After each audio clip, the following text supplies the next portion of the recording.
안녕하세요. 잡시광입니다. 트럼프 대통령 당선인이 한국 조선사들의 함정 유지 보수 정비 협력을 요청하는 등 K조선의 우수성이 세계적으로 주목을 받는 가운데 HD현대중공업이 페루 함정 건조에 착수하는 등 이제 K조선은 중남미에까지 본격적으로 진출하고 있습니다. 최근 HD현대중공업은 호위함, 원해경비함, 상륙함 등 페루에 수출하는 함정 내척 공동 착공식을 페루 국영 시마조선소에서 열었습니다.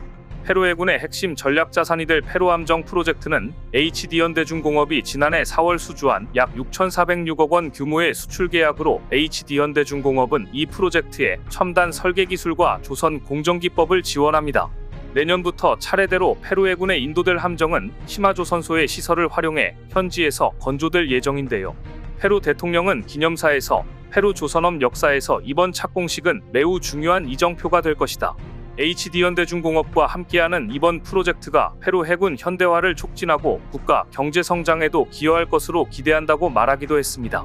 이번 착공식은 K함정 중남미 진출의 서막을 여는 것이라는 평가를 받고 있는데요. 이처럼 한국 조선업이 세계적인 주목을 받고 있는 지금 트럼프 당선인은 미 해군에 엄청난 실망감을 표하며 더욱 한국 조선업의 기술력과 한국의 투자가 필요하다는 지적이 미국 정치권과 군사문제 전문가들 사이에서도 나오고 있습니다. 대체 미 해군에서 무슨 일이 있었던 것일까요? 오늘은 이 소식 자세히 알아봅니다. 트럼프 당선인과 미국 정치인들이 가장 실망한 것은 미국 회계감사원의 보고서에 잘 나와 있었습니다. 2024년 12월 보고서에서 미국 회계감사원은 미 해군이 추진하고 있는 함선 현대화 계획이 현재 부진하게 진행되고 있으며 비용적인 문제에 있어서도 방만하게 진행된다고 지적했습니다.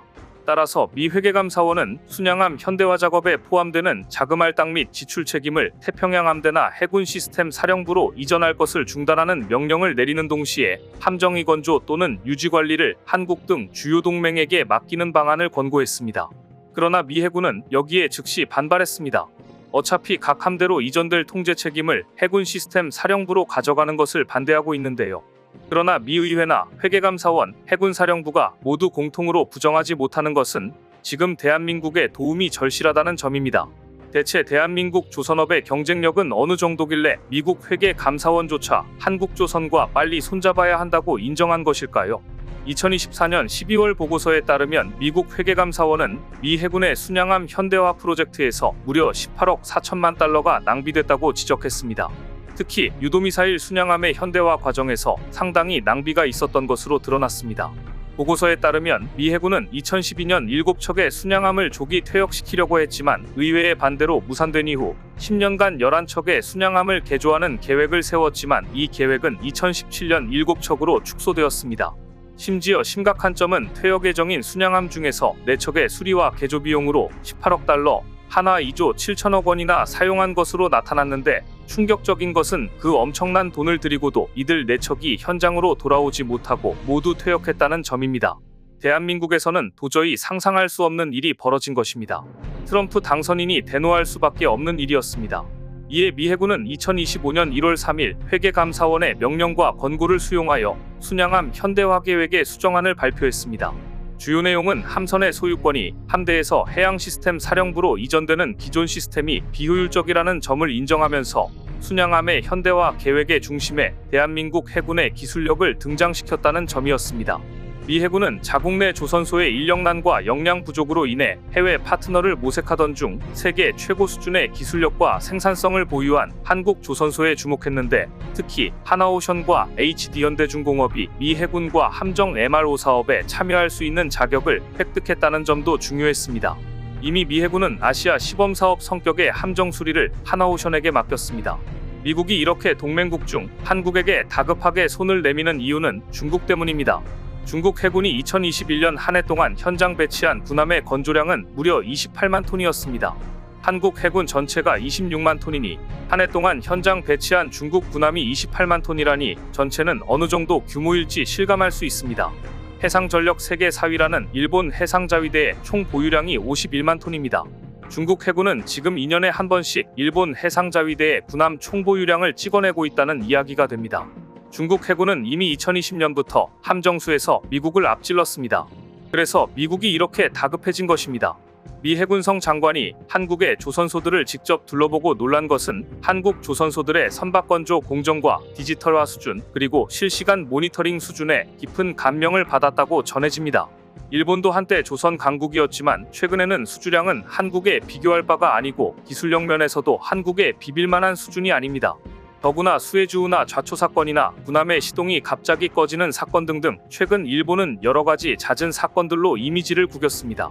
따라서 미국과 한국 조선업의 협력은 한국 조선업의 수준을 세계에 알리는 중요한 계기가 될 전망인데요. 다급해진 미국은 100년 동안 유지했던 존스법 개정을 추진할 정도로 한국과 같은 조선 강국의 투자와 기술을 간절히 원하고 있는 상황입니다. 미국 대통령 당선인이 한국과 조선업 협력이 필요하다는 입장을 밝히자 이미 미국 싱크탱크 전문가까지 나서 한국 조선업의 대미 투자를 촉진할 수 있는 제도적 개선 방안을 제시하면서 100년 동안 지속해온 존스법 개정의 필요성을 역설했습니다. 헨리 에거드 전 주한미국 대사관 정무공사는 전략국제문제연구소 홈페이지에 올린 글에서 미국이 한국과 관계 강화를 통해 되살릴 수 있는 산업으로 조선업을 꼽았습니다. 그러면서 미국의 조선업을 구하고 미래의 군사 및 화물용으로 필요한 선박을 공급할 역량을 보존하려면 선박을 미국 밖에서도 만들 수 있도록 존스법을 개정해야 한다고 주장했는데요. 존스법은 미국 내 항구를 오가는 모든 화물은 미국에서 건조되고 미국인 선원이 탑승한 미국 선적의 선박에만 운송하도록 해 다른 국가에서 만든 선박의 미국 수출을 막는 역할을 해온 법입니다. 해거드 전 공사는 미국 밖 건조를 허용해야 하는 선박의 예로 액화천연가스 운반선은 1970년대 이후 미국에서 만든 적이 없다고 지적하면서 미국 내 선박 건조를 장려하기 위해 미국의 현대적이며 자동화된 조선소를 새로 지을 경우 공동 소유 구조를 허용하는 방안을 제시했는데요. 그러면서 한국 조선업을 이렇게 언급했습니다. 혁신적인 한국 기업들이 미국에 중대한 투자를 하도록 허용해 미국의 선박 건조 역량을 보존하고 새로운 일자리 수천 개를 창출할 뿐만 아니라 미국이 우리 군대와 산업에 필요한 최첨단 선박 건조에서 세계를 선도하는 역할을 하는데 도움될 수 있다. 그런데 이보다 더 반가운 소식이 날아들었습니다. 미국 의회가 초당적인 미국의 번영과 안보를 위한 조선업과 항만시설법을 발의했다는 소식이었습니다. 중국에 뒤진 미국 조선업의 부흥을 위해 존스법을 보완하자는 것인데요. 미국의 번영과 안보를 위한 조선업과 항만시설법이 통과될 경우 고부가 가치 선박 제조에서 세계 1위의 경쟁력을 갖춘 한국에게는 그야말로 다시 없는 기회가 될 전망입니다. 이처럼 트럼프 당선 이후 조선업의 미국 진출이 가시화되는 가운데 한국에게 유리한 국면으로 전개되는 시장이 또 있는데요. 바로 인도입니다. 인도가 우리나라 조선업계가 진출해 성과를 낼 수 있는 잠재적 투자처로 부상하고 있습니다. 인도의 조선 시장은 2033년 약 81억 달러 수준으로 급성장할 것으로 관측됩니다. 나렌드라 모디 총리가 이끄는 인도 정부는 세계 조선 시장에서 점유율 1% 미만인 인도의 조선업 역량을 2030년 세계 10위, 2047년까지 세계 5위권으로 끌어올리겠다는 구상을 갖고 있는데요. 인도는 전체 무역 물량의 약 95%를 해운에 의존하고 있는데도 자국 조선업이 취약해 해외 선박을 빌리는 데만 연간 약 110조 원을 쓰고 있습니다. 인도 내에는 조선소 28곳이 있는데 연안 여객선 등 중소형 선박만 주로 건조할 수 있습니다. 인도 정부 관계자들은 지난해 말 하나오션 거제사업장과 삼성중공업 거제조선소, HD현대중공업 울산조선소를 잇따라 방문했고 한국 빅3 조선소의 건조 능력을 직접 살펴본 후 인도 현지 조선소 설립, 기술 이전 등 협력 가능성을 타진한 것으로 전해졌습니다. 또한 인도와 중국 간 오랜 국경 분쟁의 영향에 따른 반중 감정도 한국에게는 유리하게 작용할 전망입니다. 반중 감정이 짙은 인도 입장에서는 중국이 아닌 한국 또는 일본 조선소와 협력을 통해 기술 이전을 받거나 전문 엔지니어 용접공 등 인재 양성을 통한 고난도 선박 건조 능력을 보유하는 것이 현실적인 방법이 될 수 있기 때문입니다. 한국 조선업에 몇십 년 만에 한 번 올까 말까한 기회들이 오고 있는데 한국도 국내 업체 간 경쟁으로 이 좋은 기회를 날리지 말고 팀코리아로 수주에 만전을 기해야겠습니다. 태국이 중국 잠수함을 도입 직전에 거부해 파문이 일고 있습니다. 그동안 중국산 잠수함의 엔진 문제로 도입을 미루다 호위함으로 변경해 도입하기로 했으나 어찌된 일인지 다시 중국산 잠수함을 도입하기로 했다고 했는데 도입 직전 결국 거부한 것입니다. 대체 태국이 중국산 잠수함을 거부한 이유는 무엇인지, 반면 한국에는 이미 훌륭한 잠수함들이 있고 이번에 더 업그레이드된 잠수함을 개발할 예정이라는 사실이 알려지며 한국의 신형 잠수함의 성능에 안팎의 이목이 쏠려 있는데요. 지난 12월 31일 태국 해군은 중국이 건조한 잠수함의 엔진 사양에서 문제가 발생해 도입 승인을 연기했다고 발표해 중국을 당황스럽게 했습니다. 중국은 2024년 중국산 엔진을 잠수함에 교체해 탑재한 후 잠수함을 완공할 계획이었습니다. 하지만 이를 추진하다 보니 생각지도 못한 복잡한 문제들이 발생했고 태국이 봐도 도저히 도입 승인을 할 수 없을 정도가 되었던 것입니다. 의외로 태국은 강경하게 말했습니다. 잠수함의 안전과 직결된 문제가 발생했고 이를 완전히 해결하는 선행 조치가 있어야만 도입이 시행될 것이다. 가장 중요한 엔진을 제대로 달고 완벽하게 적용해 놓지 않으면 그 잠수함 살 수 없다는 선전포고였습니다.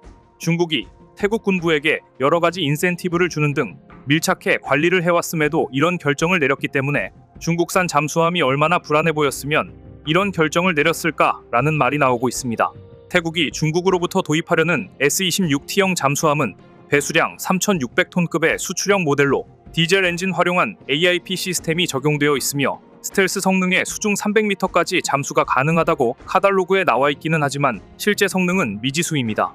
그동안 중국은 원래 독일제 디젤 엔진을 달아주겠다고 약속해놓고 나토의 제재로 독일제 엔진을 달지 못하게 되자 자신들이 개발한 엔진을 달아주겠다고 우기고 있는 중인데요. 하지만 이마저도 쉽지가 않았던 것입니다. 그런데 태국도 참 난감한 입장입니다. 그동안 없는 돈에 잠수함 건조를 맡긴 중국에게 3,600억 원 상당의 비용을 지불했는데 여기서 이 사업이 중단된다면 태국에게 심각한 재정적 타격을 줄 수밖에 없는데요. 파키스탄도 마찬가지입니다. 중국이 독일제 엔진을 탑재해 주겠다고 해놓고 수입을 못하게 되자 중국산 엔진을 탑재하기로 했는데 과연 그 잠수함이 안전한지 운용력을 아직 확인도 못해보고 있는 상황입니다. 사실 태국의 잠수함 사업에서 한화오션은 유력한 후보였던 독일을 제치고 후보로 떠올라 주목을 받았습니다. 하지만 중국이 파격적인 조건을 제시하면서 아쉽게 최종 경쟁에서 탈락한 바 있습니다. 그러나 다시 기회가 왔습니다. 태국의 호위함 교체 사업에 한화오션이 선정되면서 태국 군부와 접촉면을 늘리고 있고 기술 이전과 현지에서의 잠수함 건조가 가능하다는 좋은 조건을 제시하면서 태국의 마음을 사고 있는 중입니다. 만일 이번 태국의 중국 잠수함 거부 결정이 확정된다면 사업 추진 당시 유력한 후보였던 대한민국의 잠수함이 다시 강력한 후보가 될 전망인데요. 이렇게 태국이 중국산 잠수함을 도입하지 않기로 했다가 다시 도입하기로 하는 등 오락가락하면서 시간만 허비하는 사이 한국은 잠수함 시장의 게임 체인저가 될 잠수함을 2028년부터 개발할 계획이라고 발표했습니다. 우리 군은 한반도에 적합한 2,000톤급 잠수함 9척을 건조하는 신형 국산 잠수함 장보고 포의 개발에 나서기로 했습니다. 신형 잠수함은 자망시간 크게 늘리는 전고체 배터리를 장착할 가능성 크고 1993년 6월 해군에 취역한 장보고함은 한국형 잠수함 사업의 시발점으로 꼽힙니다.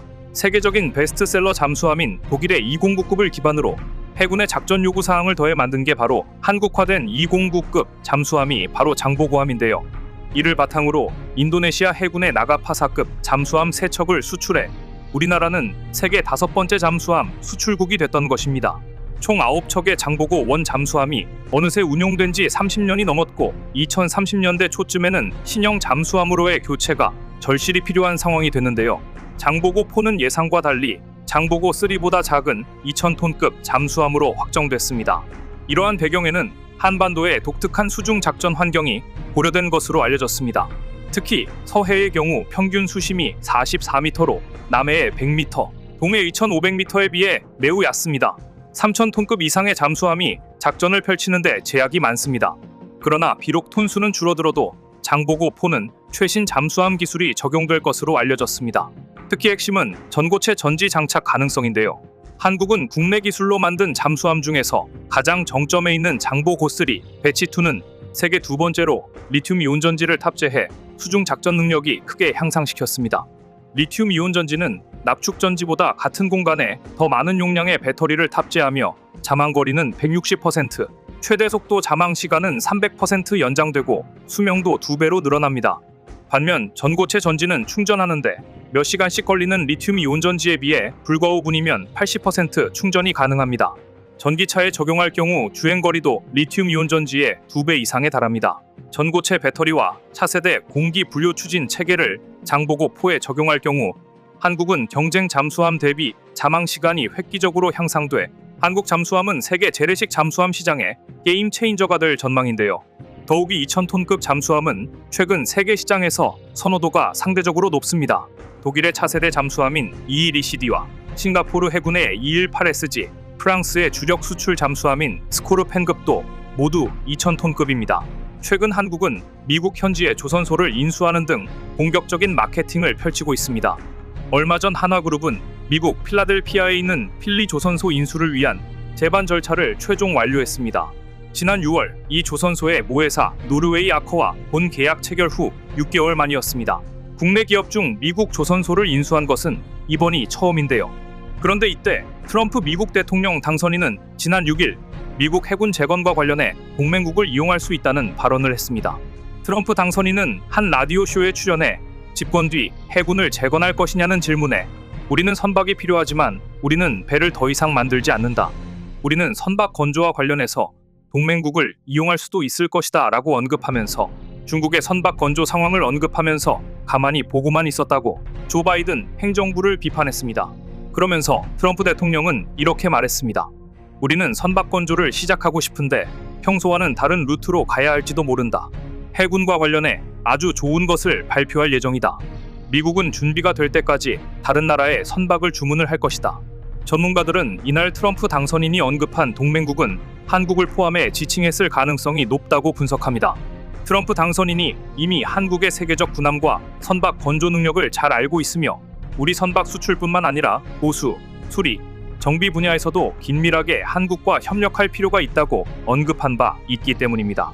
최근 미국에서는 한국 조선업의 대미 투자를 더 늘리기 위해 존스법을 개정해야 한다는 목소리까지 높아질 정도로 한국 조선업의 대미 투자까지도 고대하고 있는 상황입니다.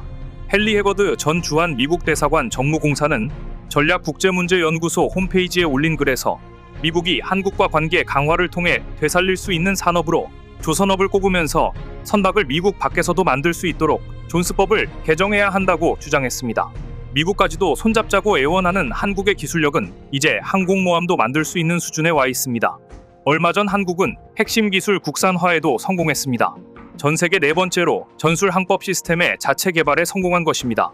한국은 최근 전량 수입에 의존하던 함정용 전술 항법 장치 타칸의 국산화, 상용화에 성공했습니다. 함정용 타칸은 해상 작전을 하던 군용기가 함정으로 귀환할 때 방위, 거리 정보를 제공하는 핵심 장비인데요. 한국공항공사는 2016년 자체 개발한 고정형 타칸의 원천 기술을 토대로 함정용 개발에 성공해 지난달 말까지 기술 규격과 성능 검사를 잇따라 통과했습니다. 특히 한국공항공사는 이 기술 상용화를 위한 과정 중 최고 난도의 미국 국방 최신 기술 규격 국제 인증을 취득해 신뢰도를 검증했고 최종 단계로 정부의 성능 적합 점검에 합격해 국내외 인증 평가를 완료했습니다. 한국공항공사가 군용 타칸을 개발한 계기는 외국 업체의 독과점 횡포가 너무 심각했기 때문이었습니다. 외국 업체들은 과다 구매 비용, AS 지연은 물론이고 군사무역 긴장감 고조 시 수출 제한 품목으로 인한 공급 제한까지 우려돼 국산화가 되지 않으면 안 되는 핵심 기술이었던 것인데요. 또한 이 기술은 공항 운영에도 연관이 있었습니다. 우리나라 공역에 하늘의 등대 역할을 하는 항공표지소가 있는데 이 표지소에 VOR의 방위각 시설과 타칸 군용 항공기 항법 시스템을 적용해 우리 군도 사용할 수 있도록 자체 개발하게 된 것입니다. 현재 우리 기술로 개발된 타칸은 고정용, 함정용 등이 있고 한국공항공사는 현재 해군의 함정용 타칸 납품 입찰을 진행 중입니다. 현재까지 방위사업청과 100억 원 규모의 도입 계약을 체결했고 방위사업청은 오는 2027년까지 기존에 노후화된 외국산 해군 함정용 전술항법 장비를 최초로 국산화 장비로 교체한다는 계획입니다. 중국 잠수함을 선택했다가 골머리를 앓고 있는 태국은 이런 한국의 잠수함 건조 능력과 기술력을 보면서 한국 잠수함을 선택하지 않은 것을 후회 중일 겁니다. 서해는 꽃게잡이 처리되면 불법 조업을 하는 중국 어선과 한국 해경의 숨바꼭질로 긴장감이 감돕니다. 심지어 중국 어선들은 참치 잡는 원양 어선급에 해당하는 대형 어선들까지 우리 바다를 휘젓고 있습니다. 꽃게 등의 가을 성어기가 시작되면 북방한 개선, NLL 인근 등 서해 중북부 지역에는 불법 조업 중국 어선의 출현이 하루 평균 200척에 달할 정도입니다. 우리 해경은 500톤급 경비함정을 추가로 배치하고 대형 경비함정 4척과 헬기 등으로 구성된 단속 전담 기동 전단을 운영하며 불법 조업 어선들을 통제하고 있는데요. 최근에도 중국 어선들이 인천 연평도 해역에서 불법 조업을 하자 우리 정부는 군함 12척을 투입해 제압해버렸습니다. 그런데 중국이 하다하다 최근 한국의 정국이 혼란한 틈을 타 서해 잠정조치 수역에 대규모 구조물을 무단 설치한 것이 드러났습니다. 한마디로 서해상에 알박기를 한 것이나 다름없는데요. 중국 남중국해에서 하던 일을 한국의 서해에서 자행하면서 이에 대한 한국의 대응이 필요한 시점입니다. 한국은 이에 어떻게 대처했는지, 앞으로 중국의 무단 알박기를 어떻게 대응해야 하는지 오늘은 이 소식 자세히 알아봅니다. 지난 9일 중국이 서해 한중 잠정조치 수역에 무단으로 대규모 구조물을 설치한 것이 알려져 충격에 빠뜨렸습니다. 잠정조치 수역은 한중 간 배타적 경제 수역이 겹쳐 바다의 국경선인 경계선 획정을 유보해둔 민감한 지역으로 어업 행위를 제외한 시설물 설치나 지하자원 개발 등이 금지돼 있습니다. 이런 민감한 수역에 무단으로 구조물을 설치하다니 중국이 남중국해에서 벌이던 짓을 서해상에서 저지른 것입니다. 이를 두고 전문가들은 중국이 나중에 서해에 대한 영유권을 주장하기 위해 한 짓이라고 지적하고 있는데요. 우리 정보 당국은 지난달 정찰 위성을 통해 중국이 이 지역에 직경 50m, 높이 50m 이상의 이동식 대규모 철골 구조물 한 기를 설치한 사실을 포착했습니다. 앞서 중국은 작년 4에서 5월에도 인근 지역에 대규모 구조물 2기를 순차적으로 설치했고, 이를 발견한 우리 정부는 중국 측에 강력 항의했던 것으로 전해졌습니다. 그 이후 주춤했던 중국이 최근 다시 설치를 재개한 것인데요. 중국은 이 구조물이 어업 보조 시설이라며 큰 문제가 없다는 입장입니다. 그러나 전문가들은 중국의 시설물들이 우리 정부의 제지 없이 지속적으로 늘어날 경우 앞으로 중국이 이 시설물들을 근거로 해당 지역은 우리 해역이라고 주장할 가능성이 크다고 경고했습니다. 우리 정부는 중국이 이 지역에 총 12기의 구조물을 설치할 계획이라고 파악한 것으로 전해졌는데요. 두 나라는 양국은 매년 한두 차례 경계획정 협상을 벌이고 있지만 별다른 진전은 없는 상황입니다. 중국의 불법 구조물 설치는 사실상 중국이 서해를 자국 앞마당이라고 주장하기 위한 전략을 본격화한 것입니다. 중국은 2010년 우리 서해를 자국의 내해로 규정했고, 최근 들어선 영유권 주장을 위한 근거 만들기에 나선 상황입니다. 과거에도 중국은 이 해역에 몰래 구조물을 설치했다가 한국 정부 항의가 들어오면 철수하는 행위를 반복해왔는데요. 2022년 4월에도 서해에 구조물을 설치한 것이 드러나 양국 간 분쟁이 일었습니다. 그런데 또 그 짓을 하고 있는 것입니다. 무엇보다도 중국은 구조물을 설치하는 것 이외에도 이 지역에서 군사 훈련도 활발하게 진행하면서 서해를 실효적으로 지배하겠다는 야욕을 숨기지 않고 있습니다. 앞으로 한국과의 협상 과정에서 우위를 차지하기 위한 의도라고밖에 볼 수 없는데요. 국내외 전문가들은 중국, 필리핀, 베트남 등 인접국가 간 영유권 주장이 충돌해 아시아의 화약고로 꼽히는 남중국해의 상황을 반면교사 삼아야 한다고 경고하고 있습니다. 중국은 이 지역에 인공섬 7개를 설치한 뒤 우리영해라고 선포해 필리핀, 베트남 등과 지금도 영유권 분쟁 중입니다. 남중국해에서도 처음에는 서해와 마찬가지로 구조물 무단 설치를 시작했고 2013에서 2016년 차례로 인공섬 조성에 나섰습니다.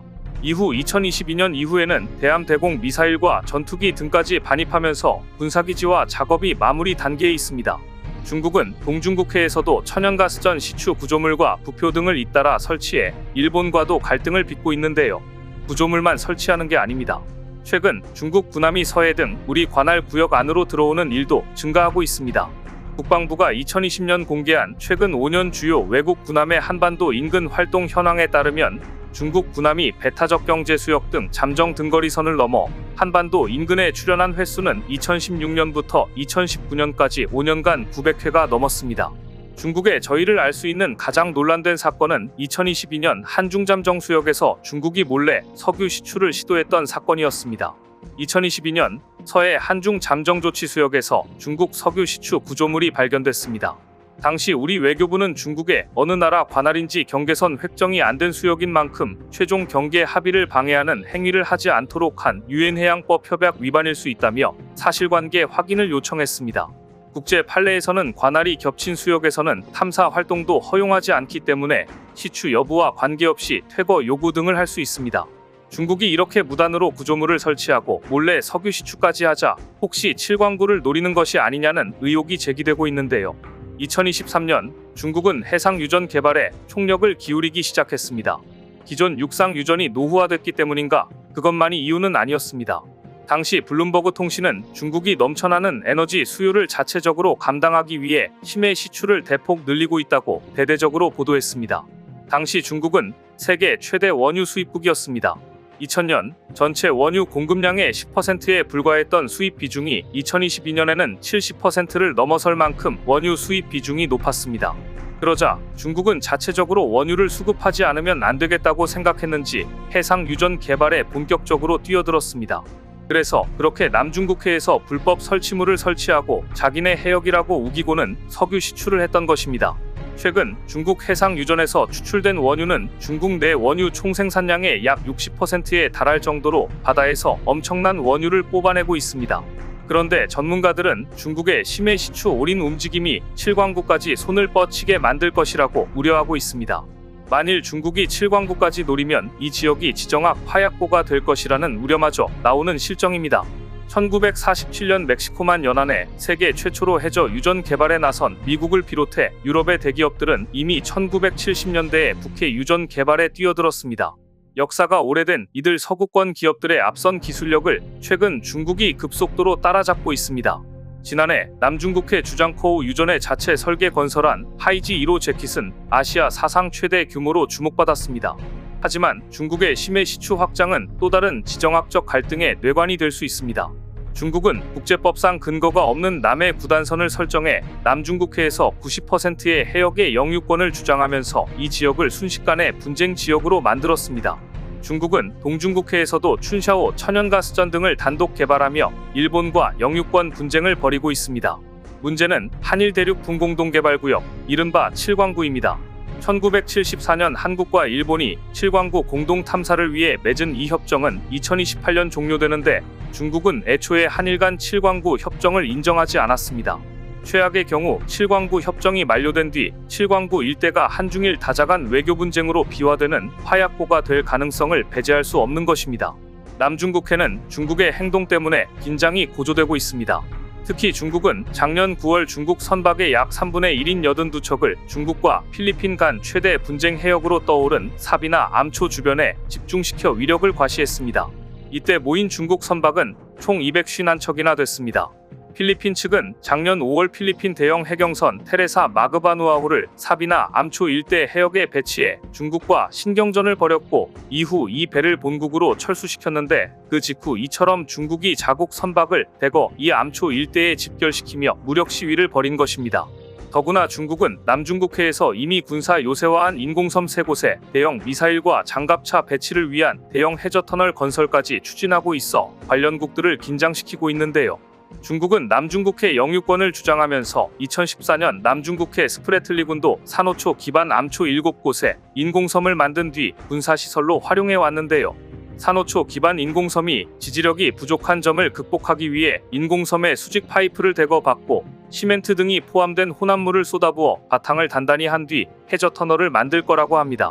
이래저래 환경 파괴의 군사적 위협까지 중국의 민폐는 한두 가지가 아닙니다. 그러자 위협을 느낀 필리핀은 한국 함정으로 훈련까지 하고 있습니다. 발리카탄 훈련은 어깨를 나란히라는 의미의 필리핀 현지어로 미국과 필리핀이 1991년부터 실시한 필리핀의 대표적인 연합훈련인데요. 올해는 약 1만 6천여 명이 참여했습니다. 그런데 이 훈련에서 필리핀은 호세리자람을 함대한 미사일 훈련에 주력 함정으로 참가시켜 약 36km 떨어진 표적을 해성 미사일로 정확히 명중시켰습니다. 호세리자람은 HD현대중공업에서 해성 미사일은 LIG넥스1에서 수출한 것이라 이번 훈련으로 우리 함정과 미사일의 우수성이 다시 한번 입증된 셈입니다. 그런데 이번 훈련에서는 표적함도 큰 관심을 받았습니다. 표적이 된 선박은 4,700톤급 칼리라야 하므로 2008년 중국에서 건조돼 2020년에 퇴역한 필리핀군 보급선으로 필리핀군이 보유한 퇴역함 가운데 유일한 중국산 함정이었는데요. 이번 훈련에서 한국산 호세리자라미의 미사일로 격침되어 묘한 분위기를 자아냈습니다. 하지만 필리핀은 한국으로부터 도입한 호세리자람 외에는 해군력이 너무 부족합니다. 그래서 한국은 최근 필리핀에 신형 호위함 오션 4300을 제안했습니다. 하나오션은 호주 퍼스에서 열린 인도양 해양 방산 전시회에 참가해 신형 호위함 오션 4300을 처음으로 공개하며 기술력을 알렸는데요.